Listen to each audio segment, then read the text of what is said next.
Let our powers combine. Earth, fire, Wind, water, pussy. So, who does she marry?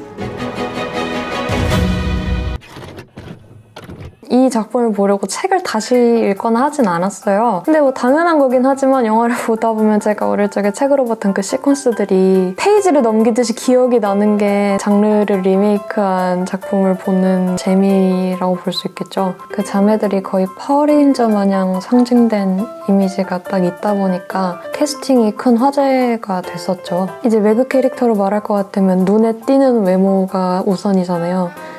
엠마 왓슨이잖아요. 배우 자체도 그렇고 오랫동안 굳어진 헤르미온느 역할도 그렇고 굉장히 단정하고 모범적이고 고든 이미지, 그리고 실사로넌 배우가 연기했던 조가 제가 어렸을 적 책으로 보고 상상했던 모습 그대로 구현돼 있어서 되게 신기했어요. 어디서 들었나? 그 감독한테 이거 저 시켜달라고 제가 진짜 잘할 수 있다고 이렇게 어필을 했다는데 그럴만하죠. 그 베스 역할을 맡은 배우가 엘리자 포면이긴 한데 조용한 사랑스러움이 되게 오래 기억에 남는 것 같아요. 이제 로리는 사실 시울사 로넌이랑 티모시 샬라메의 조합은 되게 약간 소울메이트 같은 것으로 그려져서 그런 식의 케미가 굉장히 좋았던 것 같아요. 그리고 그 메릴 스트립이 맡았던 대고모 캐릭터가 신기했던 게 책을 읽었을 때는 그냥 왕재수였거든요. 영화에서는 그 사람의 논리를 길게 해석해주는 순간들이 많아가지고 내가 어른이 되고 다시 보니까 다를 수도 있겠다라는 그런 지점에 있어서 제일 와닿았던 게 에이미 캐릭터인데 애초에 작은 아씨들을 너무 보고 싶었던 이유가 플로렌스 퓨 때문이었어요. 그 배우를 너무 좋아하고 그 배우의 연기를 너무 신뢰하고 있고 시선을 잡아끄는 힘이 선천적으로 있는 것 같다고 해야 되나? 눈하고 목소리에서 그 기가 센 게 확 느껴지는데 그걸 스크린으로 볼 때 너무 짜릿해요.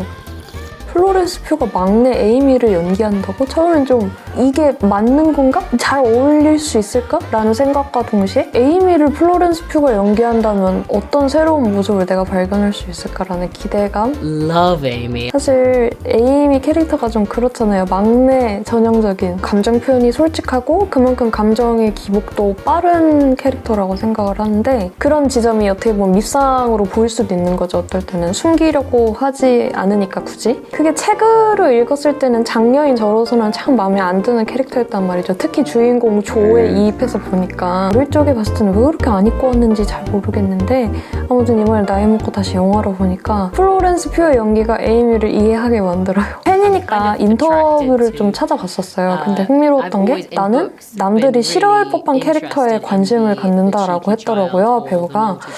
그게 되게 흥미로운 접근이라고 새삼스럽게 생각이 들었어요. 저도 그런 식으로 연습을 해보고 싶고 작가는 조의 시점을 썼으니까 의도한 대로 이해하는 것도 중요하지만 각 캐릭터의 입장에서 전체 서사를 다시 보는 연습을 하는 게 필요할 수도 있겠다. 제 생각에 그런 작업은 영화를 넘어서 인간에 대한 이해도 높여줄 수 있는 이제 플로렌스 퓨 배우가 지적했던 남들이 싫어할 법한 캐릭터, 그러니까 단순한 빌런이 아니라 그러니까 좀 애매하게 밉상이고 얄미운 되게 일상적인 밉상인 캐릭터에 대해 그의 시선으로 바라본 세상은 다를 수도 있겠다. 나의 관점이랑 이거를 느끼는 게 굉장히 철학적인, 그래서 그 인터뷰를 읽고 연기라는 행위와 어떤 배우라는 직업에 대해서도 좀 다르게 생각해봤던 계기가 됐습니다.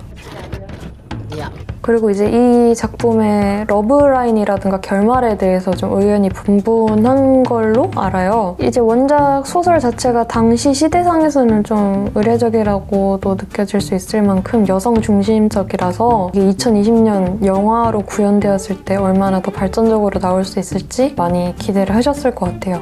당시 시대상이 로맨스가 불가피한, 그러니까 여성의 인생의 끝은 꼭 결혼으로 마무리가 돼야 했던 한계가 있었다 보니까 그런 부분에 있어서 많이 재해석이 되지 않을까 하기도 했는데 의외로 원작을 충실히, 그러니까 의외로 생각했던 것보다는 충실하게 따르면서 그 안의 의미를 새로 담으려고 하는 것 같았어요. 결혼을 암시하면서 끝나는 결말인데 너무 할리우드식 오버스러운 연출이지 않았나요? 그래서 저는 당연히 이게 그 조의 실제 인생이 아니라 조가 쓰는 작은 아씨들 속의 결말이라고 임의적으로 그냥 해석이 됐는데 사실 그 경계가 불분명하다고도 생각 안 했어요. 너무 갑자기 결이 튀잖아요. 근데 이제 당시 시대상에서는 그렇게 결말을 내야 할 이유가 있었지만 2020년의 작품에서도 왜 우리가 그걸 봐야 되냐 이렇게 생각하시는 분들도 계실 것 같은데 저는 어떻게 느끼냐면 그럴 필요가 없는 시대에서 그러니까 여자가 꼭 결혼하지 않아도 된다고 말할 수 있는 세상이 돼서 원작의 그 장면을 괜히 더 오바스럽게 표현을 해냄으로써 그런 구시대적인 사상을 비판을 하는 효과가 있다고 봐요. 그치 말도 안 되지 갑자기 저렇게 우당탕탕 결혼하고 끝난다고? 말도 안 되는 거야. 원작이 처음 유통되는 시기에 사람들은